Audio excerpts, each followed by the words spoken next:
Քրիստոս հարյալ իմերելոս մեծ ամենքիս մեծ ավետիս օրդյալ Տեր մեր Հիսուս Քրիստոս ամեն ինչպես որ մարմինը առանց հոգու է մեռած այնպես էլ հավատն առանց գործերի է մեռած ինչպես որ բոլորս էլ գիտենք որ մեր կյանքում խոսքը ճիշտ է զորություն ունի մեծ զորություն ունի բայց առավելաբար կարևոր են գործերով ապացույցները որովհետև առանց գործի ապացույց հնարավոր չէ խոսքով կարող է մարդը խաբվի ինչի համար որովհետև կարող է խոսում տաս չկատարես երբեմն էլ այդ խոսումները դառնում են իբրև պատուհասներ որը կարող է դու տաս և քո գլխին դառնա պատուհաս դրա համար խոսքով միայն Տիրոջը չենք հավատում չես կարող խաբել ասել ես հավատում եմ Հիսուս բայց կատարել այլ բան այնպիսի կյանքով ապրես որը բացարձակապես հեչ կապ չունի այդ հավատքիդ հետ դրա համար զգույշ պետք է լինել այն արտահայտություններից ու այն խոսքերից ովքեր որ շաղ են տալիս մարդկության առաջ կամ բոլորիս առաջ թե իբր նա հավատացյալ է իբր նա հավատում է իբր նա այն մարդկանցից է ով որ ամբողջ կյանքում երբեք Աստծուն չի ուրանա ինչպես տեսանք գրեթե մի շաբաթ առաջ ավետարանական ընթերցումներով որ Հուդա առաքյալն էր ամենասիրված աշակերտներից էր Քրիստոսի բայց ինչ տեղի ունեցավ ուրացավ Պետրոս առաքյալն էր առաջին աշակերտն էր մեծագույն աշակերտն էր բայց ինչ տեղի ունեցավ սայթաքեց խոսքի ազդեցության տակ սայթաքեց ասեց Տեր քեզ չեմ լքի ուր էլ գնաս հետևիցդ գալու եմ մինչև մահեր գնաս հետևիցդ պիտի գամ Քրիստոս ասեց Պետրոս խոսքով մի հավատա գործով հավատա գործով ապացուցիր Պետրոսը չհասկացավ Քրիստոսի խոսքը բայց ինչ տեղի ունեցավ հենց այդ գիշեր երբ որ Քրիստոսին տարան Կայապա քահանայապետի մոտ կամ Պիղատոսի պալատի մոտ երբ որ չարչարեցին Քրիստոսին ապտակեցին թքեցին մրեցին մեր պատճառով մեր մեղքերի պատճառով բոլորիս ուրեմն տեսան Պետրոսին ասին դու ես իրենց հետ վախեցավ տեսավ Քրիստոսի տառապանքը ինքն էլ վախեցավ այ մարդին չեք ուզում ես չեմ ես իրենց հետ կապ չունեմ երեք անգամ ուրացավ եւ ակաղաղը կանչեց նոր հիշեց որ այ մարդ խոսքով չվդի հավատա եւ խոսքն ինչ է թեկուզ եւ խոսքը զորություն ունի բայց երբեմն արժեք չունի գործն է արժեքավոր ոչ թե խոսքը մարդը երբ որ մահանում է ոչ թե նրա խոսած ազներն են արժեք հանդիսանում այլ նրա կատարած գործը խոսքի արդյունքը Դրա համար Հակոբոս առաքյալն էլ ասում է իր ընդհանրական նամակի մեջ ինչպես որ մարմինն առանց հոգու մեռած է պատկերացրեք ասենք հոգին մարմնի մեջ չլինի այս մարմինը ում է պետք դիակ է հողեր ու հողի մի դառնա այնպես էլ ասում է խոսքը հավատքը առանց գործի իզուր է դրա համար այդ հավատքը գործի վերածելու այս ճանապարհը մարդը պետք է սկսի Աստված ճանաչողությունից պետք է սկսի ավետարան իմանալուց պետք է սկսի Աստվածաշունչը ճիշտ ընկալելուց ճիշտ կարդալուց մի փոքր Աստվածաշնչից ու գրքից Աստծո խոսքից որոշակիորեն գոնե չոր կողմը պետք է ընկալի Ինչը որ այսօր մեր հավատացյալների մոտ շատ հաճախ բացակայում է։ Ինչի է բացակայում, որովհետև ընթերցում ենք, թե Սուրբ Գիրքը կարդում ենք։ Չկա այդպիսի մարդ, որ գրեթե Սուրբ Գիրք տեսած չլինի, կամ էլ 1-2 նախադասություն կարդացած չլինի։ Գուցե չկա այդպիսի մարդ, բայց կարդում ենք ինչ հույսով։ Կարդում ենք այնպիսի մի Հուսահատության, որ հենց այն պահի, երբ որ Աստվածաշունչը պետք է բացենք, կարդանք, հենց այդ պահին Աստվածաշունչից այնպիսի տողեր պիտի քաղենք, որը մեր քիմքին հաջող է։ Որը որ մենք ենք ուզում։ Բայց երբ որ կարդում ես, թերթում ես, տեսնում, այ մարդ, չէ, իմ ուզածը չկա մեջը, դնում ես կողքին։ Դրա համար չես ճանաչում, չես հասկանում, ով կան դրա մեջ, այդ Աստվածաշունչի մեջ ովքեր կան։ Ինչ են գրել, ինչի մասին է գրված, ինչքան է հաստ գիրք է, կարդում ես չի վերջանում։ Սկսում ենք հաշվել թերթերը, սկսում ենք հաշվել տողերը, ահա այսօր կարդացի մի գրում, ահա այսօր կարդացի, չէ, այդ կարդալով չի, այսպես պայման դնելով չէ, այլ գրքի պարունակությունը յուրացնելով է։ Դրա համար այսօր, եթե շատերիս անգամ հարցնենք, թե ժողովուրդ ով է Հովհաննես Մկրտիչը, շփոթվենք, հավատացեք, մեր հավատացյալ ժողովրդի, ովքեր իրենց հավատացյալ են համարում, քրիստոնյա են համարում, առաքելական եկեղեցու հետևորդ են համարում եւ թեկուզ առաքելական եկեղեցու հետևորդ չլինեն, հարցնենք ով է Հովհաննես Մկրտիչը, կշշմեն, չեն կարող պատասխանել, ով է Հովհաննես Մկրտիչը, կխառնեն, երբ որ իմանաս թե 4 ավետարանիչներ կան, այդ 4 ավետարանիչների մեջ էլ կա Հովհաննես անունը, առավելաբար կխառնեն իրար, չեն իմանա, հիմա այդ Հովհաննես Մկրտիչը նույն Աստվածաշունչի մեջ նոր կտակարանի 4-րդ ավետարան գրողն է, թե ոչ, Հովհաննու հայտնությունը գրողն է, թե ոչ, ընդհանրական նամակների մեջ Հովհաննես ավետարանչի առաջին, երկրորդ, երրորդ նամակներ կան, չէ, եթե տեղյակ չենք, ուրեմն այդ գրող թղթերն են, թղթերի հեղինակն են, ոչ, այսպես չենք տարբերի, ինչի համար, որովհետև հստակ, ուղիղ, դանդաղ, իմաստալի ձևով, իբրև գործ չենք կարդում, այլ կարդում ենք զուտ կարդալու համար։ Դրա համար շատերս 5 կտակարանի ոչ մարգարեներին ենք ճանաչում, ոչ էլ նոր կտակարանի գրվող գրքերի հեղինակներին ենք ճանաչում։ Ուրիշ անգամները եղել է ասել են, որ ժողովուրդ մենք 5 կտակարանում բազմաթիվ մարգարեներ ունենք, չէ՞։ Ունենք հիմնական ասում են 12 փոքր մարգարե, 4 մեծ մարգարե, բայց բացի այս 12 փոքր մարգարեներից եւ 4 մեծ մարգարեներից Աստվածաշունչում այլ մարգարեներ էլ կան, որոնք հատուկ գրքեր չունեն Աստվածաշունչի մեջ գրված, զետեղված, դրված։ 12 փոքրիկ մարգարեները համարվում են, փոքր մարգարեները համարվում են այն մարգարեները, ովքեր որ ճիշտ է, մարդկանց ուղղորդում են փրկչագործական առաքելությանը, խոսում են աշխարհի մասին, գալիք փորձությունների մասին, մարդու հոգումակության մասին, Աստված պաշտության մասին եւ այլն։ Իսկ 4 մեծագույն մարգարեները խոսում են Հիսուս Քրիստոսի մասին։ Դերևս Քրիստոսից առաջ 1000-2000 տարիներ առաջ։ Դրա համար կոչվում են 4 մեծ մարգարեներ, որտեղ դիցուք խոսում են Հիսուս Քրիստոսի աշխարհ գալու եւ աշխարհի վախճանի մասին, թե Աստծո որդով ինչ է տեղի ունենալու այս աշխարհի վրա նրա գալուստով եւ ինչ է տեղի ունենալու նաեւ նրանից հետո։ Ուրեմն մարգարեներ էլ կան Աստվածաշունչի մեջ, ինչպես նշեցի, որոնց մասին ընդամենը պետք է բացենք, կարդանք թագավորություններ գրքերի մեջ, դատավորներ գրքերի մեջ եւ այլն։ Մարգարեությունների մեջ որոշ տեղեր պետք է կարդանք, պատմողական գրականության մեջ, որպեսզի հասկանանք, թե ինչ մարգարեներ կան եւ ովքեր ինչ առաքելություններ են կատարել, ինչպես օրինակ Սամուել մարգարեն։ Առանձին գիրք չկա։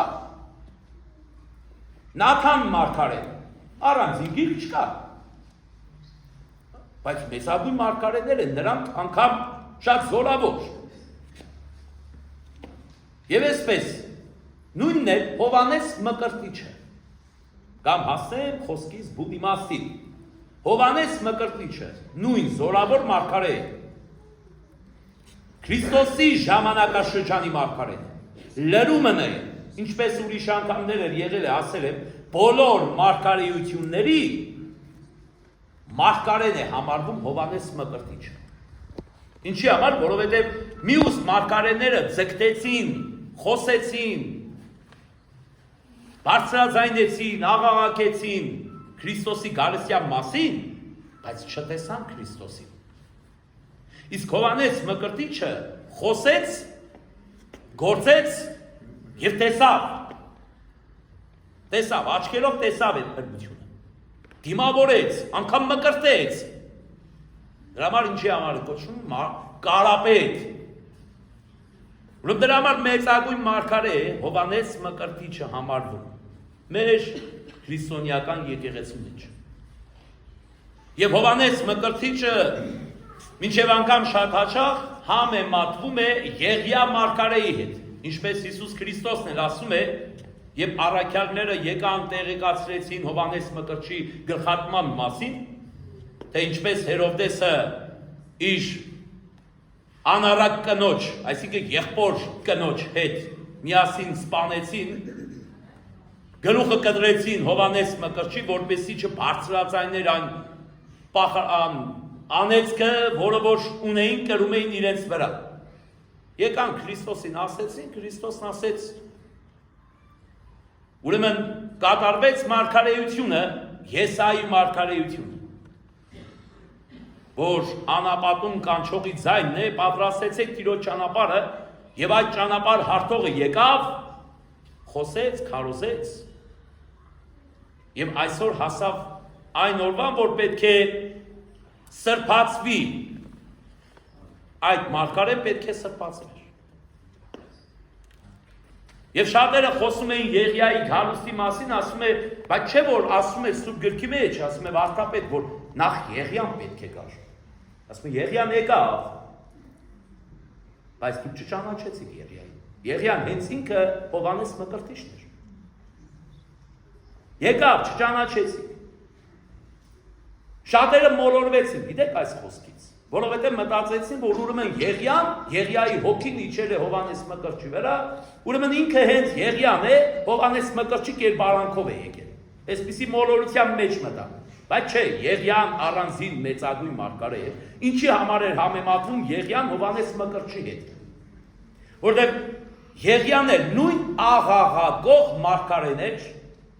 ինչպես որ Հովանես Մկրտիչը։ Որոշ մարգարեներ կան, որոնք հանգիստ մարգարեներ չեն եղել։ Չեն եկել ժողովրդի մոտ ասել, քաղցրը, սիրունս, գիտես, Աստված այսպիսի բան է ասել, պետք է կատարվի։ Այլ եկել են գավազանով կաննել են եւ ասել են, իժերի ծնունդներ։ Սատանաների հետևորդներ, ապաշխարեք, չապաշխարեք կկործանվեք։ Գավազանով իջել են մեջքերների։ Աղաղակող մարգարեներ են եղել, անիծող մարգարեներ են եղել։ Դրա համար է ժողովրդի մոտ մի տեսակ է դիտվել։ Դրա համար ինչպես Եղիա մարգարեին սղոցով կտրեցին, Եղիա մարգարեին նահատակել են սղոցով, կտրտել են սղոցով, ոչ կտրտել են։ Այդպես էլ Հովանես Մկրտչի խոսքը չլսվեց։ Աղաղակում էր, չէ, անապատի մեջ, բարձրաձայն, քուրձ էր հագնում, ինչպես Եղիա մարգարեն էր ապրում, այդպես էլ Հովանես Մկրտիչն էր ապրում։ Հովանես Մկրտիչը ապրում էր եւ մեղր ուտելով, վայրի, ինչպես նաեւ խոտաբույսերով էր սնվում, քուրձ էր հագել, նույնն էլ Եղիա մարգարեն էր։ Այդպես էլ Եղիա մարգարեն էր ապրում։ Ինչպես Հովանես Մկրտիչն էր անապատում ապրում, այնպես էլ Եղիա մարգարեն էր անապատում ապրում։ Ինչպես Հովանես Մկրտիչն էր ապաշխարության քարոզ տալիս, այնպես էլ Եղիա մարգարեն էր ապաշխարության քարոզ տալիս, ասում է, եթե չապաշխարեք կկորչեք։ Հենց այս նույն աղաղակող մարգարեն էր, որ կանգնեց դեմ առ դեմ Հերովդեսին, ասեց, դու տականք մարդ ես։ Ինչի համար, որովհետև դու քո եղբոր կնոջ հետ ստորաբար սպաներ տվեցիր Փիլիպոս եղբորդ, թագավորին իրական կայսր, կուսակալի,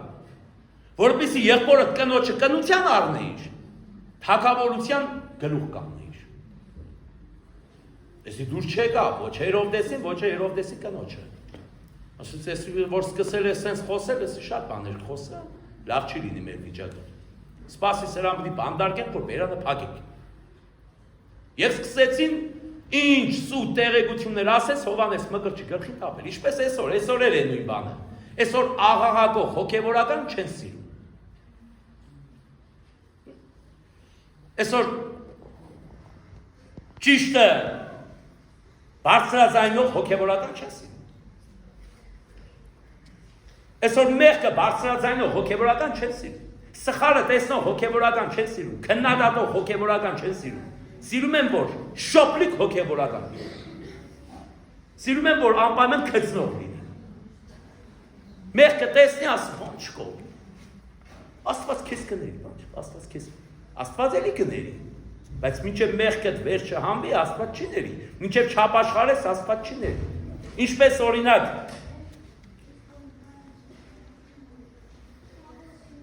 Հերոդիայի պարագայում էր։ Տեսեք, մեղքը ուներ, ինքը իր ամուսնուն դավադրաբար սպանել տվեց իր տեկրոջ ձեռքով, որպեսզի կնության տրվեր Հերովդեսին։ Էսա քիչ է, մի հատ էլ իր մեղքը իր վրա չեն վերցնում։ Հովանեսը դրա համար աղաղակում է, որտեղ կանգնում էր խոսում էր, որտեղ հանգարց թագավորի, կուսակալի ամբողջ կարգը անցնում էր, ինքը փողոցներում հայտնվում էր և սկսում էր ասել. Դու անիծյալ ես, դու կորչելու ես, դու հող էլ չես ունենալ, գերեզման էլ չես ունենալ, քեզ ոչ ոք չի հիշելու, եթե հիշեն է, քեզ պիտի հիշեն անեծքով։ Եվ այդպես էլ եղավ, այսօր Հերովդեսին ով է հիշում։ Ուր է Հերովդեսի գերեզմանը։ Չկա։ Աշխարհում ման կա, չկա։ Հերոդիայի գերեզման կա, չկա։ Բայց Հովանես Մկրտչի ոչ միայն գերեզման կա, աշխարհի բոլոր կետերում, այլ նաև Սուրբ Մասունքները շրջում են աշխարհով մեկ։ Մարդիկ երկրպագում են այդ Սուրբ Մասունքները։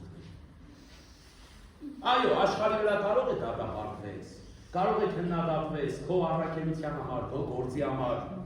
Մեկը կարող է ասի, այ մարդ ինչ գործը դե, սուս մնայելի,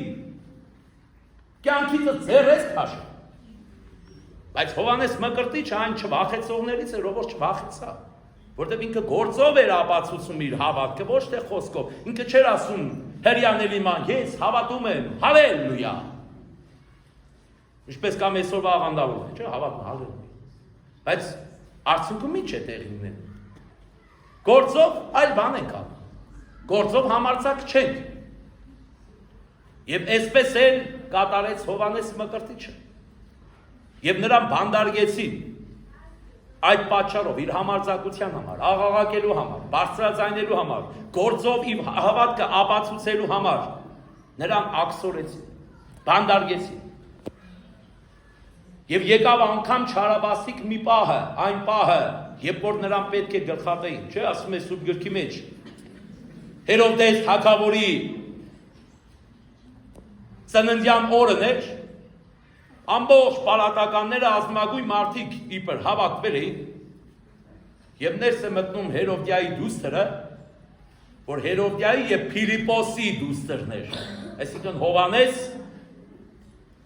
Հերովդեսի եղբոր դուստրն էր։ Մտնում է եւ սկսում է պարել, որը դուր է գալիս Հերովդեսին, կանչում է իր մոտ, ասում է, խոստանում եմ քեզ։ Ինչ ուզես են կտամ։ Ասա ինչ է քեզ պետք է։ Ուզես թագավորության կեսս էլ կտամ։ Այս աղջիկը ապշում է, լավ ինչ ուզի։ Գնում մորն ասում է, Հերովդեսն ասում է, ինչ ուզես կտամ, ինչ ուզեմ, ասում է, հա, այս սա է ինձ պետք է։ Գնա ասա Հովանես Մկրտչի գլուխն եմ ուզում։ Գնաց աղջիկը կանգնեց, ասեց Հովանես Մկրտչի գլուխն ուր։ Տրտմեց Հերովդեսը։ Վախեցավ եւ տրտմեց, որովհետեւ Հերովդեսը հոգու խորքում, ինչքան էլ պատմարդ էր, այնքան էլ վախենում էր եւ ժողովրդից եւ Քրիստոսից, եւ Քրիստոսի հետևորդներից, ովքեր որ Հովանես Մկրտչի հետևորդներն էին, հետագայում նույն քրիստոնյաներն էին զորավոր դառնալու։ Վախեցա, որովհետեւ Հովանես Մկրտչին պատկերացնում էին, կարծում, որ ինքը մի զորավոր մարգարե է, որը ուժ ունի, որ զորություն ունի։ Կարող է խոսքով բոլորին բնաջնջել։ Ժողովուրդը այսպես էր հավատում։ Բայց խոսք էր տվել դիկատար էր։ Այդ խոսքը մունդար խոսք է, որ կարող է քեզ գետնով տալ։ Այն երթումը, որ կարող է քեզ գետնով տալ։ Կատարես մի բան, որի տակի չկարողանաս դուրս գալ։ Դրա համար խոսքով մի գործեք, խոսքով մի հավատացեք, այլ գործով փորձեք ապացուցել։ Միշտ սիրում եմ այն խոսքը, որ ասում է, մեկը ինչ որ մի բան որ հասնում է, Աստված գիտի։ Ես չգիտեմ, Աստված գիտի։ Բայց հստակ գիտեմ, որ կարող եմ անել, բայց ասում եմ, ես չգիտեմ, Աստված գիտի։ Ուրեմն այս խոսքը զորավոր է, Աստված գիտի, որտեղ իրոք Աստված գիտի։ Դու չգիտես հաջորդ վայրկյանին քեզ հետ ինչ է լինելու։ Ինչ պատուաս կգա քո գլխին։ Այդ պատուասը եկավ Հերովդեսի գլխին, Հերովդիայի կերպարով։ Եվ ասեց Հովանես Մկրտչի գլուխը բեր։ Հովանես Մկրտչի գլուխը բերեցին։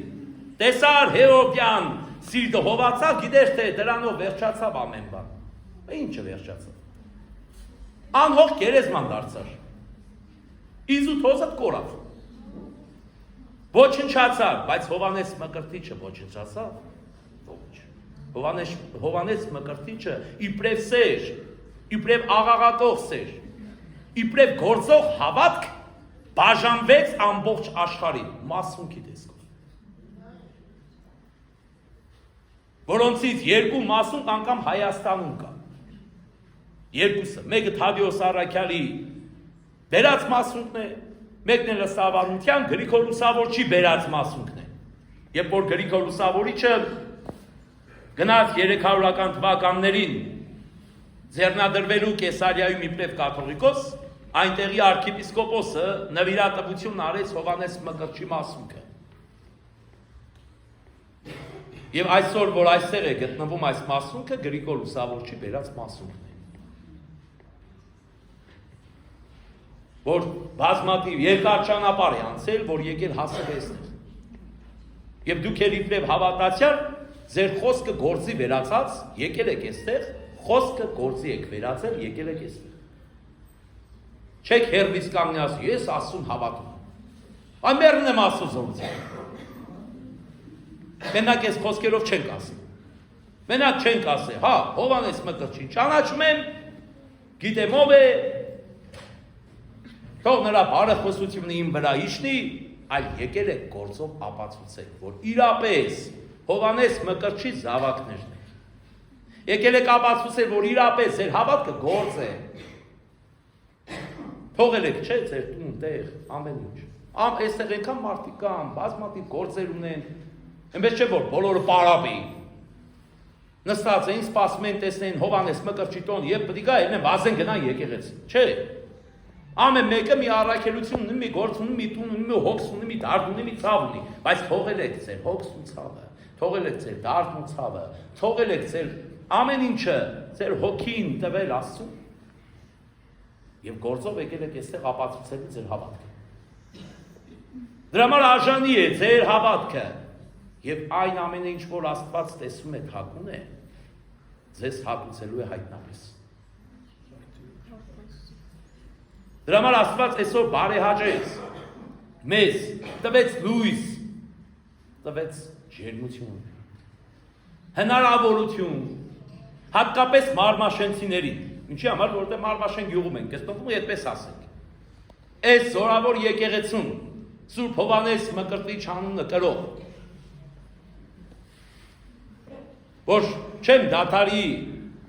անընդհատ ասել եւ շնորհակալություն հայտնել ամեն այստեղ պատարակ մատուցելու կամ արարողություն մատուցելու ժամանակ, չեմ դադարի շնորհակալություն հայտնել Ասատրյան Գերդաստանին։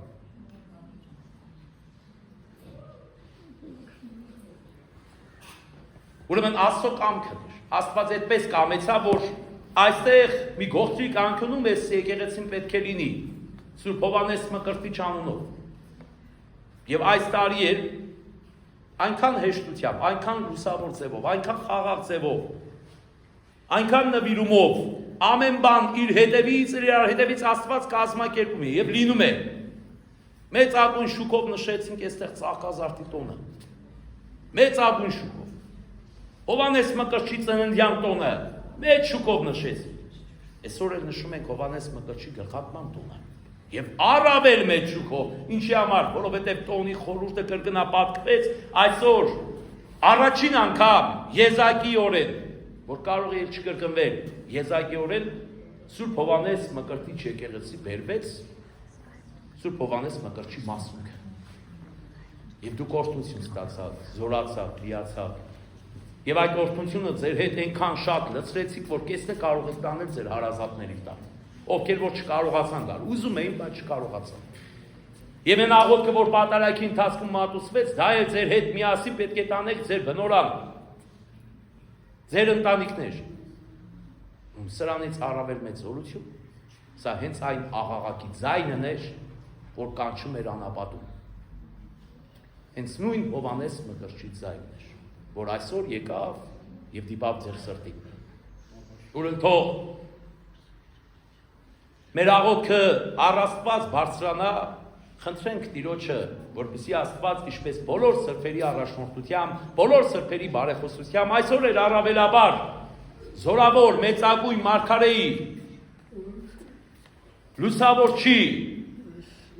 Մկրտչի Կարապետի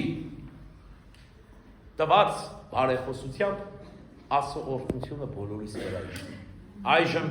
եւ հավիտյանս ամեն